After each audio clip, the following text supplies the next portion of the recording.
One of the important uses of Streamflow data is to assess the availability of surface water in a river basin. Streamflow data are also used for flood forecasting or flood warning. We use the data to help design hydraulic structures such as bridges or to delineate floodplains. Scientists use the data to help understand the ecological needs of rivers and water bodies. Even recreational users depend upon Streamflow data to understand the conditions on the river. Continuous streamflow monitoring is the practice of collecting streamflow data or streamflow measurements at a very constant interval, roughly every 15 minutes or less. So that gives us a full record of the streamflow that's passed a given point in the river over a long period of time. So it lets us collect records of total flow over a day, a week, a month, a year. USGS treats streamflow information as if it's the pulse of our ecosystem.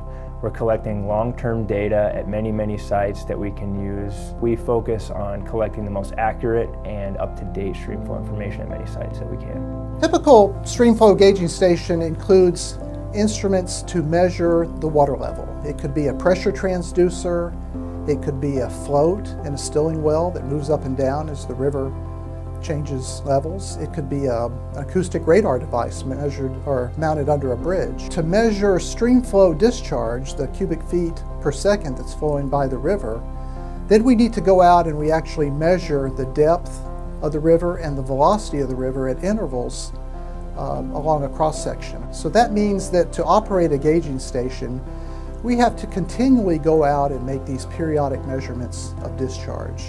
The cost of installing, operating, and maintaining continuous monitoring stations applies everywhere. In remote areas or areas where they have really flashy streams that go dry for part of the year and then have high flows during a flood season or during a monsoon season, those can be some of the toughest and the most expensive. We have to send our people out on very long trips, and it can be quite costly because a lot of the times it requires complicated transportation, including helicopters, and or long hikes, even with type of pack animals in some cases.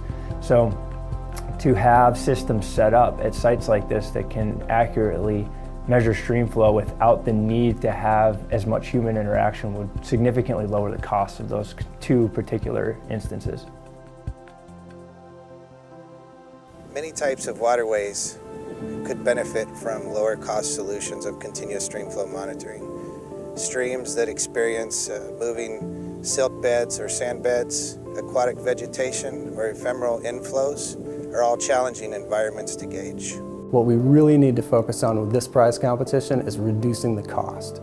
We want to maintain the accuracy, we want to maintain the reliability, but we need to reduce the cost. Where I see innovation for this competition is somebody being able to integrate multiple types of approaches at one particular gauge for the same kind of cost. Some stations have records of over 100 years. So when you lose a gauging station, you're not just losing the information at a particular location, but you're losing part of a network. It's exciting that USGS and the Bureau of Reclamation are partnering on this project, because at USGS we strive to collect the best, most accurate, and largest streamflow network of data in the country. And the Bureau of Reclamation, for the vast majority of the projects that they manage, requires accurate real-time streamflow information. The better and cheaper our streamflow monitoring is, the better data we have to work with to plan and manage our water resources systems, to predict and react to flood events and drought events, and to manage our water resources more efficiently. So we're hoping that folks who are out there from other fields with other interests are going to be able to take their ideas and apply it to our problem and come up with new solutions that help us reduce the cost of continuous streamflow monitoring.